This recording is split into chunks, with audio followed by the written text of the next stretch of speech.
الحمد لله نحمده ونستعينه ونستغفره ونؤمن به ونتوكل عليه ونعوذ بالله من شرور أنفسنا ومن سيئات أعمالنا من يهده الله فلا مضل له ومن يضلله فلا هادي له ونشهد أن لا إله إلا الله ونشهد أن سيدنا ونبينا مولانا محمدا عبده ورسوله الذي أرسل رسوله بالحق بشيرا ونذيرا وداعيا إلى الله بإذنه وسراجا منيرا وصلى الله تعالى وسلم تسليما كثيرا كثيرا قال الله تعالى في القرآن المجيد والفرقان الحميد أعوذ بالله من الشيطان الرجيم بسم الله الرحمن الرحيم قد أفلح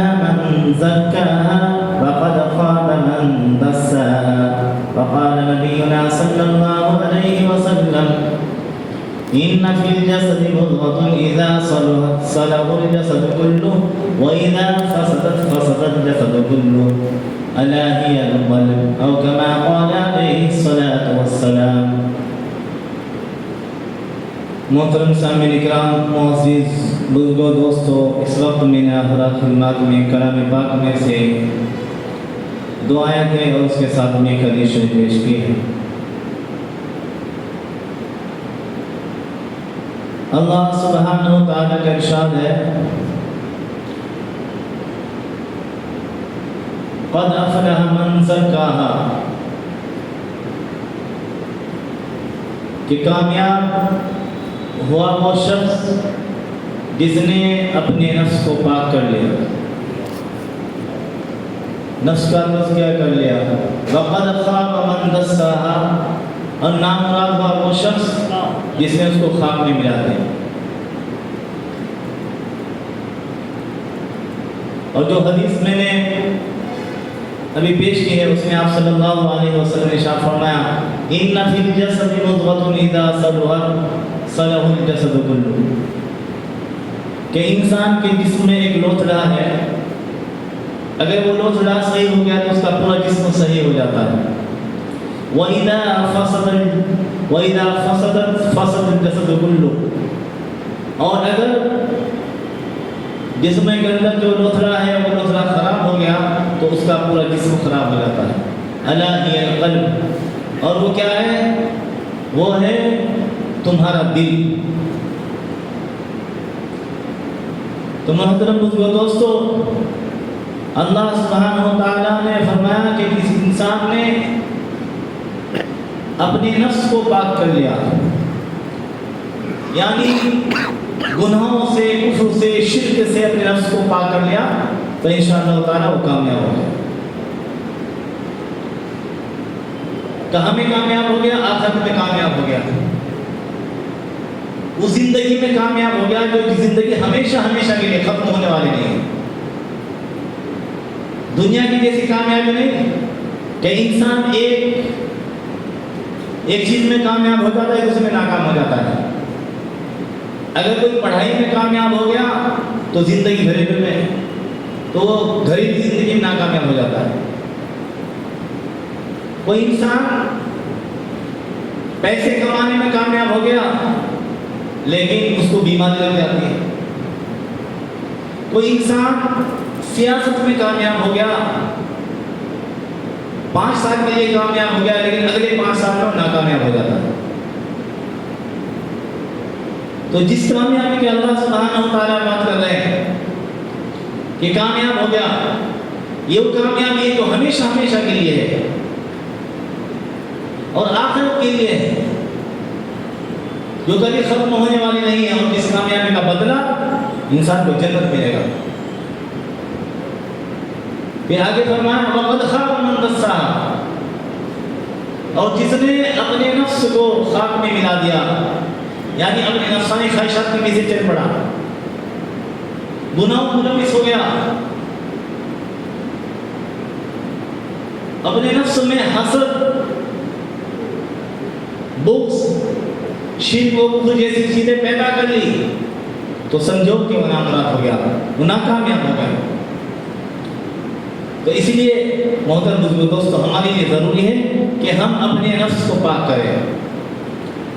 جو حدیث میں نے ابھی پیش کی ہے اس میں آپ صلی اللہ علیہ وسلم نے فرمایا کہ انسان کے جسم کے اندر ایک لوتھڑا ہے، گوشت کا لوتھڑا. اگر وہ پاک ہو گیا تو پورا جسم پاک ہو جاتا ہے. تو کیا ہے؟ دل. تو اس سے معلوم ہو کہ ہمارے دل کی صفائی ضروری ہے. اگر ہمارا دل صاف ہو گیا تو پھر ہمارے پورے اعضاء نیک کام کی طرف چلتے ہیں.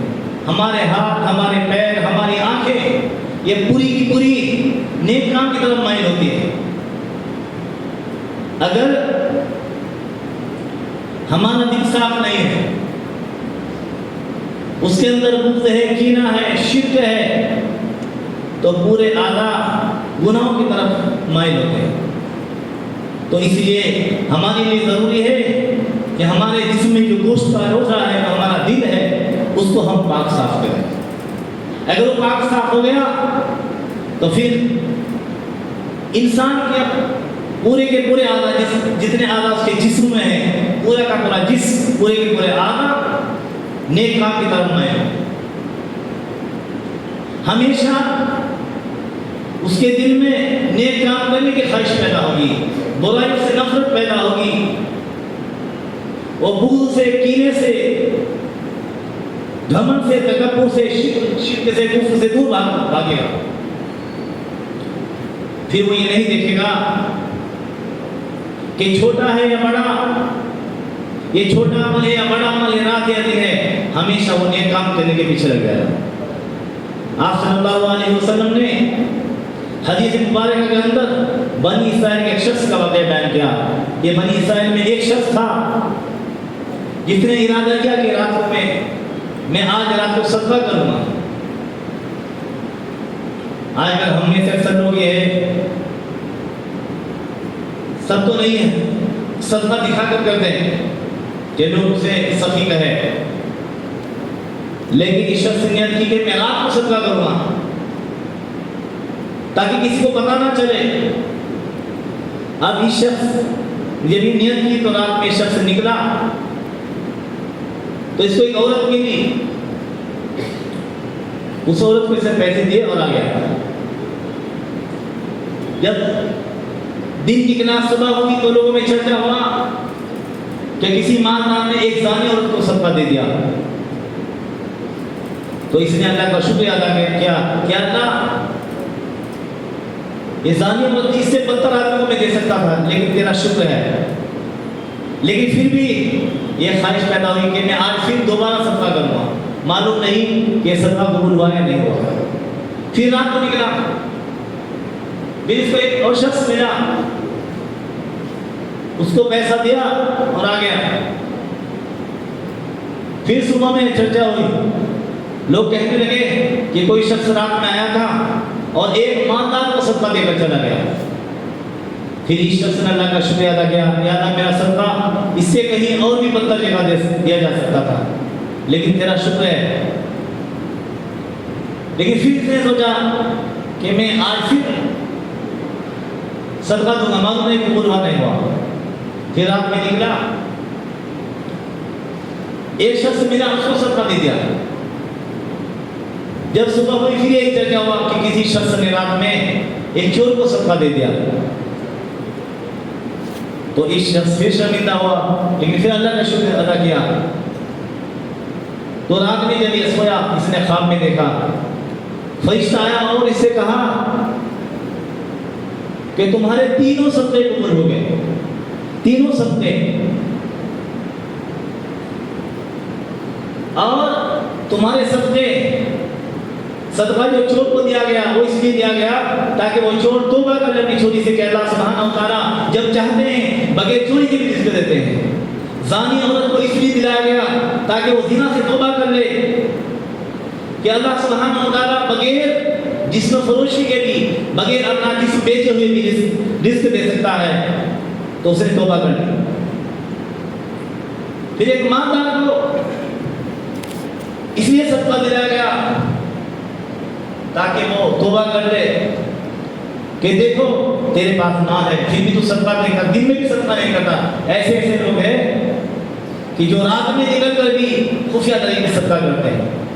تو چور کو، مالدار کو، زانی عورت کو اس لیے صدقہ دلایا گیا تاکہ یہ لوگ توبہ کر لیں کہ اللہ سبحانہ و تعالیٰ کس طرح سے مدد کرتے ہیں. تو محترم بزرگوں، دوستو، یہ ہے انسان کے دل کی اصلاح کی بات کہ جب انسان کے دل کی اصلاح ہو گئی، انسان کے جسم میں جو گوشت کا لوتھڑا ہے، جو دل ہے، جب اس کی اصلاح ہو جاتی ہے تو اس کے اندر اخلاص پیدا ہو جاتا ہے. اور جب اخلاص پیدا ہو جاتا ہے تو انسان یہ نہیں دیکھتا کہ چھوٹا عمل ہے یا بڑا عمل ہے، رات ہے یا دن ہے، صرف اس کے دل میں ایک چیز کی تمنا رہتی ہے کہ مجھے اللہ کی رضامندی اور خوشی حاصل ہو جائے، میں اللہ کے لیے کر رہا ہوں. صرف اور صرف اللہ کی رضامندی کا طالب ہوتا ہے، مجھے اللہ کی رضامندی حاصل ہو جائے.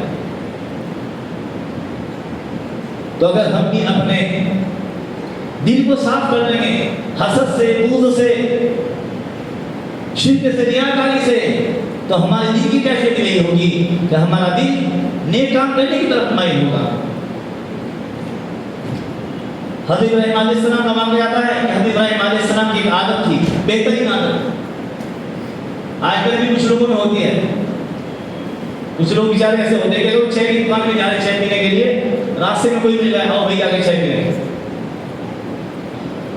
تھوڑا کمانے والا انسان، میں نے کچھ لوگوں کو دیکھا ہے بہت کم کماتا ہے، لیکن اگر راستے میں کوئی مل گیا، کوئی دوست مل گیا، جاننے والے مل گئے، آؤ بھائی چلو کھانا کھائیں گے، ان کو خوشی ہوتی ہے.